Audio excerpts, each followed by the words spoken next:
4 जुलाई 2015 चंदेल मणिपुर। पंछियों की चहचहाट और सूरज की किरणों से चमक रहे इस पहाड़ी जंगल में डोगरा रेजिमेंट के जवानों का काफिला लगातार आगे बढ़ता जा रहा था। कोई गाना गा रहा था तो कोई हंसी मजाक कर रहा था, लेकिन एक बात कॉमन थी कि ये ठंडी हवा सभी को मोहित सा कर रही थी। आखिर 2 साल बाद घर जाने का मौका जो मिला था, इसी खुशी में वो अपने आसपास हो रही हलचल से पूरी तरह अनजान थे। मुंह पे कपड़ा और हाथ में बंदूक पकड़े हुए कुछ लोगों का झुंड इस मंत्रमुग्ध करने वाले जंगल की झाड़ियों में छुप चुका था। फौजी अब जंगल की गहराइयों में पहुंच चुके थे और वो जंगल को और करीब से महसूस करने लगते हैं। तभी झाड़ियों में छुपे आदमियों में से एक आदमी अपना रॉकेट लॉन्चर हमारे फौजियों के काफिले पर लॉक करता है। बाकी के आदमी अपनी स्नाइपर्स का जूम बढ़ा हमारे फौजियों के सर पे लॉक कर देते हैं। उधर काफिले में सबसे आगे चल रही गाड़ी के टायर के नीचे अचानक कोई नुकीली चीज आ जाती है और टायर की हवा निकल जाती है। अब पूरा काफिला रुक जाता है और हमारे फौजी अपनी उत्सुकता पे लगाम लगाते हुए खुद को समझाते हैं कि वो जल्द ही फिर से अपने घर की ओर आगे बढ़ेंगे। बस उन्होंने अपने मन को समझाया ही था कि एक जोर से धमाका होता है और काफिले का एक ट्रक हवा में उड़ता दिखाई देता है। अचानक से स्वर्ग जैसा ये जंगल नरक के काले धुएं में लिपट जाता है और शैतान की तरह झाड़ियों में छुपे ये लोग हमारे फौजियों पे अंधाधुंध गोलियां बरसा देते हैं। हमारे फौजी कुछ समझते उससे पहले तो ये पूरे काफिले को तहस नहस कर इस जंगल में गायब हो जाते हैं। एक ही झटके में हमारे 18 फौजी शहीद हो जाते हैं और 15 को गहरी चोटें आती है। इस खबर से भारतीय फौज में आक्रोश की आग भड़क जाती है और इस बार ये आग आतंकियों को मौत के घाट उतार के ही शांत होने वाली थी। इस वीडियो में हम भारतीय फौज का ऐसा ऑपरेशन देखेंगे जिसमें वो उरी सर्जिकल स्ट्राइक की तरह म्यांमार में घुसेंगे भी और आतंकियों को उनके घर में मारेंगे भी। साथ ही हम ये भी जानेंगे आखिर क्यों हमारे फौजियों को आतंकियों के ठिकाने पे उन्हें मारने से पहले 9 घंटे तक इंतजार करना पड़ा। दोस्तों, वीडियो काफी इंटरेस्टिंग होने वाली है, इसलिए चैनल को सब्सक्राइब करके एंड तक जरूर बने रहिएगा।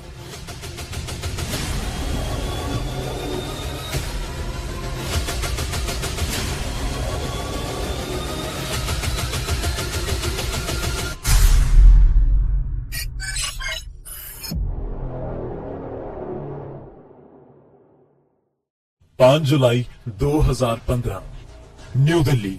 भारतीय फौज पर 1999 कारगिल वॉर से लेके आज 2015 तक कभी भी ऐसा घातक हमला नहीं हुआ था। इसी कारण अफसर से लेके मंत्री तक सबका दिल दहल उठा था।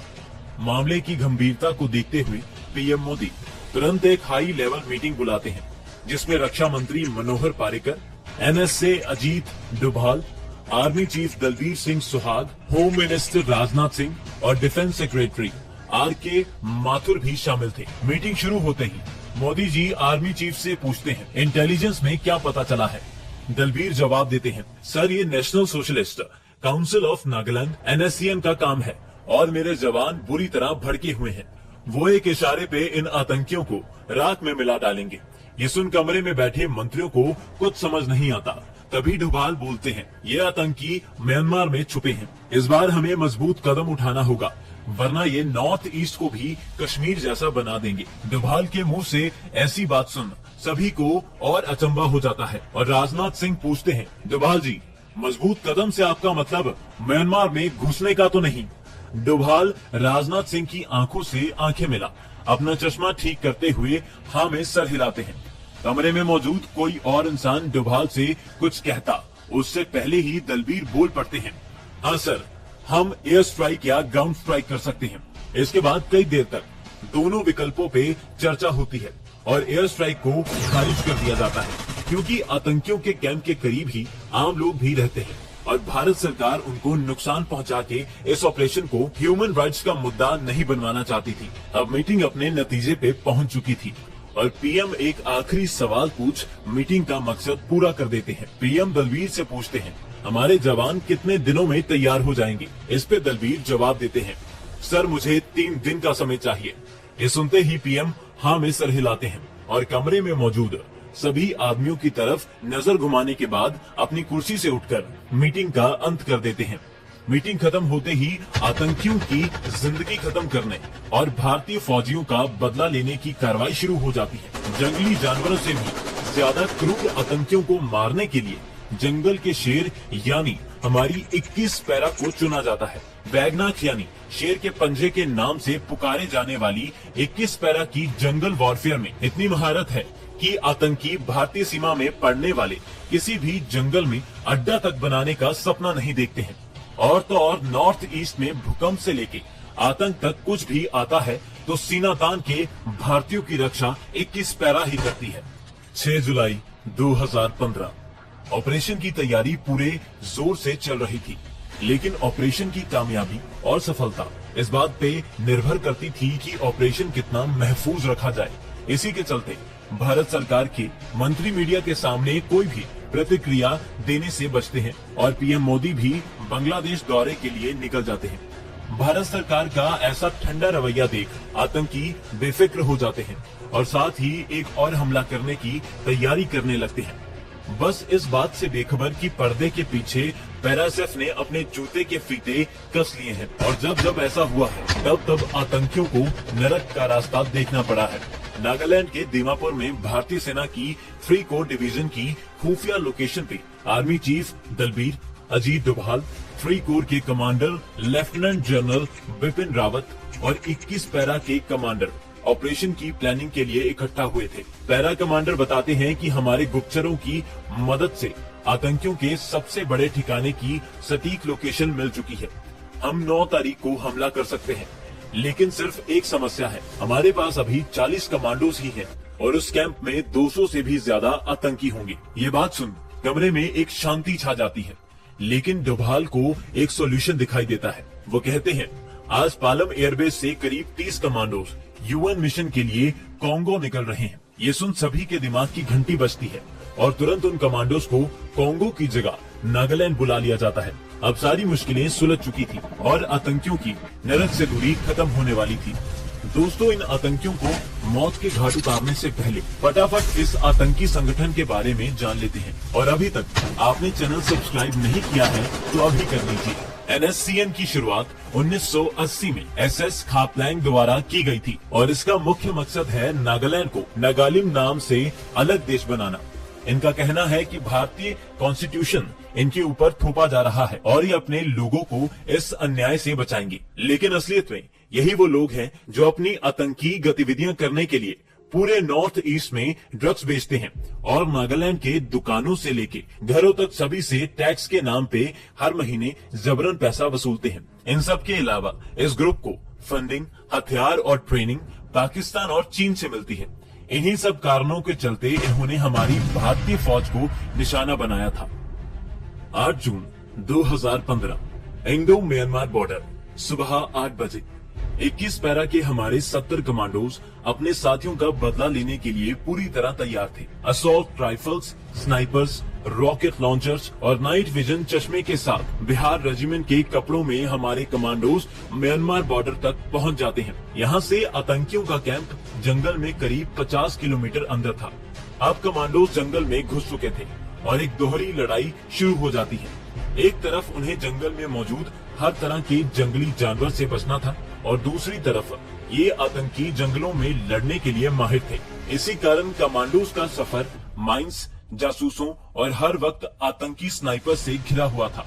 इतना भी काफी नहीं था तो आज इस जंगल में ह्यूमिडिटी 98% और तापमान 40 डिग्री पार कर चुका था। 15 किलो के पिट्ठू लेकर इन सारी मुश्किलों से बिना घबराए कमांडोज शिकार करने के लिए आगे बढ़ने लगते हैं। 4 बजे कमांडोज जंगल में इतनी गहराई तक पहुंच चुके थे कि सूरज की किरणें भी इस घने वनस्पति को चीर नहीं पा रही थी। ये 70 कमांडोज लगातार आगे बढ़ते जा रहे थे और हर एक घंटे में रेडियो से एक बीप मैसेज बिपिन रावत को भेज रहे थे। तभी कुछ ऐसा घटता है जो एक झटके में पूरे ऑपरेशन को खटाई में डालने का समर्थन रखता है। एक तरफ से कमांडो जा रहे थे और उनके सामने से 2 आदमी दबे पांव बंदूक पकड़े कमांडोज की तरफ आगे बढ़ रहे थे। कमांडोज की जैसे ही इन पे नजर पड़ती है वो तुरंत इन दोनों को घेर लेते हैं और पूछताछ करने पे पता चलता है कि ये लोकल शिकारी हैं। कमांडोज फिर भी कोई रिस्क नहीं लेना चाहते थे और इन्हें बेवजह मार भी नहीं सकते थे। इसी कारण टीम कमांडर इन्हें साथ ले जाने का फैसला लेते हैं। रात 8 बजे गर्मी और जंगल से लड़ते हुए हमारे कमांडोज इस 500 एकड़ में फैले आतंकी कैंप के बाहर पहुंच चुके थे और अब ऐसा इंतजार शुरू होने वाला था जिसके चलते कमांडोज को इस मौत के कुएं में पूरे 9 घंटे चुपचाप बैठना था। टीम कमांडर सभी कमांडोज को 2 टुकड़ियों में बांट देते हैं। एक टुकड़ी सीधा हमला करके और एक टुकड़ी कैंप के बाहर घेरा बना के सुनिश्चित करेगी कि कोई आतंकी भागने ना पाए। कमांडोज अपनी दूरबीन लगाकर आतंकियों की संख्या गिनने की कोशिश कर रहे थे। दरअसल ये कैंप एक छोटी सी पहाड़ी पे था और इसके बाहर करीब 10 टावर थे जिन पे स्नाइपर्स बैठे थे। कैंप के अंदर बहुत सारे छोटे छोटे लकड़ी के घर बने हुए थे और इतना बारूद था कि हमारे 70 कमांडोज को आराम से संभाल ले। कैंप में आज आतंकी हमारे फौजियों को मारने का जश्न मना रहे थे। बस इस बात से बेखबर ये 70 कमांडोज ने धीरे धीरे पूरे कैंप को घेर लिया था। रात 1 बजे कैंप को घेरने के बाद कमांडोज अब इन आतंकियों के सोने का इंतजार करने लगते हैं। चांद की रोशनी ने जंगल का हर कोना जगमग कर दिया था और कैंप में एकदम शांति छा चुकी थी। काफी देर से कोई हलचल ना होने से टीम कमांडर अपने साथियों को प्लान के हिसाब से आगे बढ़ने का इशारा करते हैं। एक टुकड़ी कैंप की तरफ आगे बढ़ने लगती है, तभी गोलियों की आवाज इस शांति को भंग कर देती है। कमांडोज को कुछ समझ नहीं आता और वो जब कैंप की तरफ नजर घुमाते हैं तो आतंकियों के झुंड को गोलियां चलाते हुए अपनी तरफ आता देखते हैं। कहीं आतंकियों ने हमें जाल में तो नहीं फंसा लिया, कहीं उनके स्नाइपर्स ने तो नहीं देख लिया। इन्हीं सब सवालों में खोए हर एक कमांडो को टीम कमांडर आदेश देते हैं कि सब अपना कवर ले लो और कोई भी मेरे इशारे से पहले हरकत नहीं करेगा। आतंकियों की गोलियां कमांडोज के इर्द गिर्द मौजूद पत्थर और पेड़ पौधों को लगातार चीरने लगती है। आतंकी अब हमारे कमांडोज के करीब पहुंचने लगते हैं। करीब पहुंचते ही वो अपनी टॉर्च की रोशनी हमारे कमांडोज की तरफ मारने लगते हैं और अगर उन्हें कमांडोज की हल्की परछाई भी दिखी तो ये मौत का कोहराम मचा देंगे। लेकिन मौत को अपने इतना करीब से महसूस करने के बाद भी एक कमांडो तक अपनी जगह से हिलता नहीं है और चेहरे पे बिना किसी भाव के पत्थर की तरह जमा रहता है। यही वो खासियत है जो इन कमांडोज को जंगल का शेर बनाती है। अपनी टॉर्च की रोशनी लहराने के बाद कुछ और गोलियां चलाकर ये आतंकी हंसने लगते हैं और वापस कैंप में लौट जाते हैं। पूरी रात में ऐसा करीब 4 या 5 बार करते हैं और कमांडो समझ जाते हैं कि ये इनकी ड्रिल का हिस्सा है। दरअसल आतंकियों में भी एक खौफ हमेशा रहता है कि भारतीय फौज किसी न किसी दिन उनका शिकार करने जरूर आएगी और उससे बचने के लिए वो ऐसे गोलियां चलाते हैं और पूरी रात टॉर्च की रोशनी से जंगल की हर हरकत पे नजर बनाने की कोशिश करते हैं। बस वो ये नहीं समझ पाए कि जब 21 पैरा आती है तो वो हाथ नहीं लगती बल्कि सीधा हलक से पकड़ के खींच लेती है। सुबह 5 बजे